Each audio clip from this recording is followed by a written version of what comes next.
Good morning dear student. आज हम लोग स्टैंडर्ड 7 के मैथ के चैप्टर 5 की बात कर रहे हैं। चैप्टर 5 है एक्सपोनेंट। एक्सपोनेंट क्या होता है सबसे पहले ये जानते हैं, फिर उसके बाद में जब आप लोग ये समझ लेंगे कि एक्सपोनेंट क्या होते हैं, इसके लॉ क्या होते हैं, तो इससे क्या होगा, तो जो भी एक्सरसाइज में जाएंगे और यहाँ से जो भी क्वेश्चन को सॉल्व करना चाहेंगे तो वो ईजिली सॉल्व हो पाएगा। सबसे पहले देखते हैं कि एक्सपोनेंट क्या होता है। एक्सपोनेंट को एज ए एग्जांपल समझते हैं हम लोग कि ये क्या होता है। यदि एक लिखते हैं कि 10 to the power 4, ये हम लोग लिख रहे हैं 10 to the power 4। इसमें सबसे पहले ये देखना है कि ये 10 क्या है, तो 10 को हम लोग बेस बोलते हैं। ये 4 क्या है, 4 को ही हम लोग एक्सपोनेंट बोलते हैं, या इसको पावर भी बोलते हैं। ये बेस और एक्सपोनेंट मिल के जो बन रहा है, या पूरा जो 10 to the power 4 बन रहा है, it is called exponential form, या हमारा एक्सपोनेंशियल फॉर्म है, या इसको हम लोग पावर नोटेशन भी कह सकते हैं। तो हम लोग एक्सपोनेंशियल फॉर्म को कैसे डिनोट करेंगे कि this notation is called exponential form. और यहाँ पे एक्सपोनेंट क्या होगा, तो हमारा जो यह पावर है यही हमारा एक्सपोनेंट होगा। जैसे एक और देख लेते हैं एग्जाम्पल कि सपोज 5 to the power 4 ले रहे हैं, तो यहाँ 5 हमारा बेस है और 4 हमारा एक्सपोनेंट है या पावर है। और जब इसको हम लोग ऐसे करते हैं कि इसको हम लोग कैसे लिखेंगे इसके एक्सपेंडेड फॉर्म में, तो 5 इंटू इट मीन्स कि 5 को 4 टाइम लिखना है, तो यह हमारा हो गया। इसको हम लोग क्या बोलते हैं, एक्सपेंडेड फॉर्म। और यहाँ से जो फॉर्म निकलता है 5 to the power 4, it is called exponential form. Expanded form, exponential form, यहाँ क्लियर हुआ कि क्या होता है। इसके बाद देखिए कि इसमें कुछ लॉ होते हैं, जिस लॉ के आधार पर इसको बनाने में एक्सपोनेंशियल में वर्क इनटू और डिवीज़न, मल्टीप्लाई और डिवीज़न का ही होता है। जब हम लोग किसी भी नंबर को मल्टीप्लाई करते हैं, उसके पावर को करते हैं, तो क्या करते हैं, इस लॉ के आधार पे हम लोग देखते हैं। यहाँ बोर्ड पे मैं लिख रखी हूँ कि लॉ ऑफ एक्सपोनेंट क्या होते हैं, जिसमें पहला है कि बेस सेम। जब किसी नंबर का बेस सेम होगा तो वह क्या काम करेगा। एक एग्जांपल देखिए, a to the power m into a to the power n। a हमारा क्या है, तो a हमारा बेस है, m हमारा क्या है, तो m हमारा पावर है, या जो एक्सपोनेंट बोल रहे हैं वह है। यह कैसे होगा मल्टीप्लाई, जब हमारा बेस सेम होगा तो हम अपने बेस को एज इट इज़ रख देंगे, उस बेस को मल्टीप्लाई नहीं करेंगे, तो a हमारा a ही रह जाएगा, ठीक है। और यह ऊपर वाला जो है इंटू, यह यहाँ पे प्लस होता है, इसका पावर प्लस होता है। और जब वही डिवीज़न में उसका माइनस होता है। इसको हम लोग एक एग्जांपल के थ्रू समझते हैं कि 6 to the power 4 into 2 to the power, sorry यहाँ तो बेस सेम रखना है 2। यह एक एग्जांपल है। इसमें देखिए क्या है कि बेस सेम है हमारा 6 दोनों में बेस है, तो 6 ही रह जाएगा। जब भी इनटू का प्रोसेस, मल्टीप्लाई का प्रोसेस होगा, तो वहाँ पे पावर क्या होंगे, तो पावर को ऐड करेंगे, पावर का प्लस होगा, तो 4 + 2 = 6 to the power 6। यह हो जाएगा यहाँ पे आंसर। मल्टीप्लाई जब भी कर रहे होंगे तो ध्यान रखिए कि वहाँ पे पावर का मल्टीप्लाई नहीं करना है पावर को।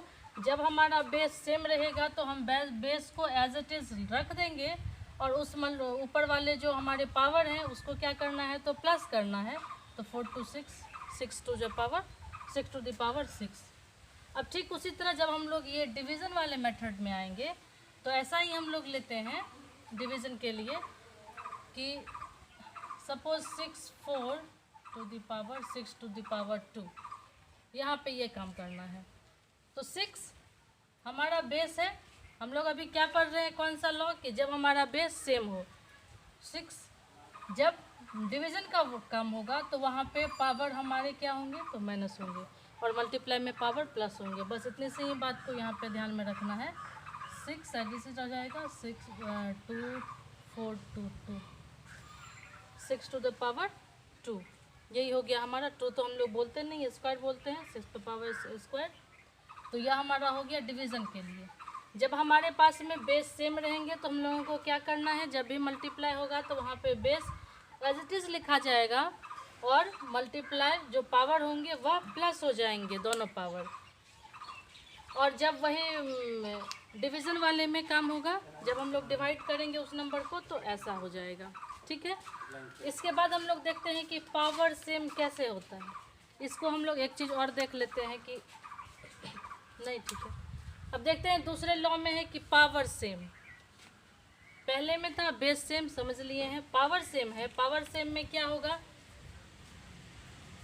इसमें भी मल्टीप्लाई और डिवीज़न वर्क कर रहा है, इसका पावर सेम है और इसमें बेस इसका डिफरेंट है। सपोज कि 6 to the power 4 into 2 to the power 4, यहाँ क्या हो रहा है, तो पावर हमारा सेम हो रहा है और बेस हमारा डिफरेंट हो रहा है, क्योंकि हम लोग लॉ पढ़ रहे हैं power same, law of exponent, जब पावर सेम हो रहा है, पावर सेम है। अब देखिए यहाँ पे ये जो डिफरेंट है ना, इस डिफरेंट को मल्टीप्लाई कर देंगे, 6 टू 12 और यह 4 एज इट इज रह जाएगा। यहाँ पे 2 4 वाला काम नहीं करेंगे, सिंगल ही रहेगा, पावर एज इट इज उतर जाएगा और यह 6 टू 4, तो 12 रेस 4। ओके, फिर इसी का जब हम लोग डिवीज़न देखेंगे तो डिवीज़न में 4 2 4, इसको क्या करना है,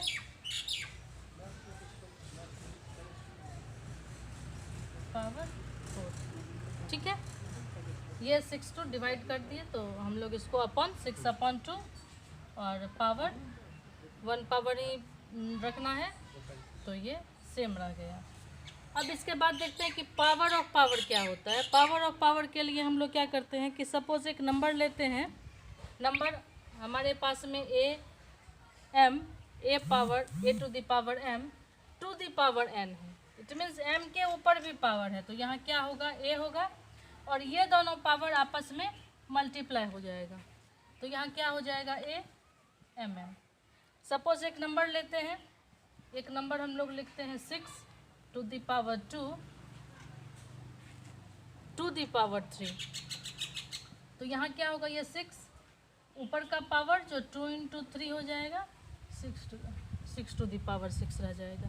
तो पावर ऑफ पावर में क्या करेंगे हम लोग, तो इस दोनों को मल्टीप्लाई करेंगे, दोनों पावर को। ठीक है, इसके बाद इसमें एक दो चीज़ और देख लेते हैं कि जब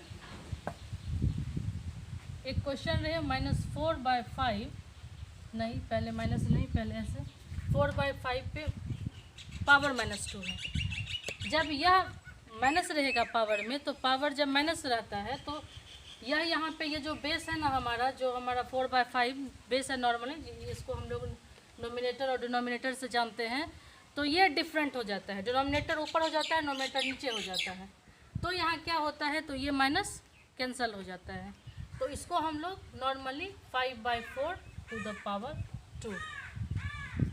यहाँ समझ रहे हैं, जब भी आपके क्वेश्चंस में माइनस रहेंगे पावर में, तो पावर में माइनस को नहीं रखना है, वहाँ से पहले माइनस को रिलीज़ करना है, तो उसके लिए क्या करेंगे, डिनोमिनेटर को ऊपर रखेंगे और नोमिनेटर को नीचे रखेंगे, तो इट मीन्स 5 ऊपर गया और ये नीचे 5/4 टू द पावर 2 स्क्वायर, ये 2 तो बोलेंगे नहीं, स्क्वायर यहाँ पे ये करेंगे। सपोज एक इसके लिए हम लोग क्वेश्चन ले लेते हैं कोई सा, 4/5 -2 इंटू 4/5 -3। हम लोग इससे पहले देखे हैं कि जब हमारा बेस सेम होगा तो वहाँ पे जब क्रॉस का मल्टीप्लाई का काम होगा तो वहाँ पे ये पावर क्या होते हैं, तो हमारे प्लस होते हैं, पावर देख लीजिए, पावर प्लस होते हैं। लेकिन यहाँ तो हम लोग सिंगल नंबर देखे थे, यहाँ पे फ्रैक्शन फॉर्म में है, रेशनल नंबर फॉर्म में है, तो यहाँ पे क्या करेंगे, सबसे पहले देखिए ये माइनस है, तो ये पहले डिफरेंट हो जाएगा, डिनोमिनेटर ऊपर 5 4 पावर 2 5/4 पावर 3। अब यहाँ क्या हो गया, दोनों बेस सेम हो गया, तो 5/4 ये क्या हो जाएगा, पावर ऐड हो जाएगा 2 + 3, तो इक्वल टू 5/4 अपॉन 2 3 5, ये हो गया हमारा आंसर। तो यहाँ पे ये बात समझ में आई कि जब आपके क्वेश्चंस ऐसे रहेंगे तो आपको ऐसे सॉल्व करना है। इसके बाद इसमें देखते हैं कि एक है स्टैंडर्ड फॉर्म क्या होता है। इसी चैप्टर में है स्टैंडर्ड फॉर्म के बारे में बताया गया है। स्टैंडर्ड फॉर्म के लिए हम लोग ऐसे देखते हैं कि सपोज एक एग्जांपल है, स्टैंडर्ड फॉर्म क्या, किसी नंबर को स्टैंडर्ड रूप में लिखना, उसी को हम लोग स्टैंडर्ड फॉर्म में कह रहे हैं। यहाँ पे हम लोग एक्सपोनेंट की बात कर रहे हैं, तो ऑब्वियसली स्टैंडर्ड फॉर्म भी हमें कह रहा है कि आप हमें पावर में रख दो। यहाँ देखिए 23 है, इसको हम लोग सबसे पहले छोटा बनाते हैं। ये 23 हुआ इंटू 1 कितना टाइम 1 2 3 4 5 6 टाइम 0, 6 टाइम 0। अब देखिए अब ये क्या हो जाएगा, equal to 23 into 10 to the power 6। यही हो गया स्टैंडर्ड फॉर्म किसका, तो इसका। ये 23 पे जो 6 टाइम 0 है, इसका स्टैंडर्ड फॉर्म क्या हुआ, तो ये स्टैंडर्ड फॉर्म हो गया। सपोज हम लोग एक और नंबर लेते हैं 3 1 6 1 2 3 4 5 6 7 टाइम 0 रखते हैं। ठीक है, इसका हम लोग समझ रहे हैं कि सबसे पहले क्या काम करेंगे,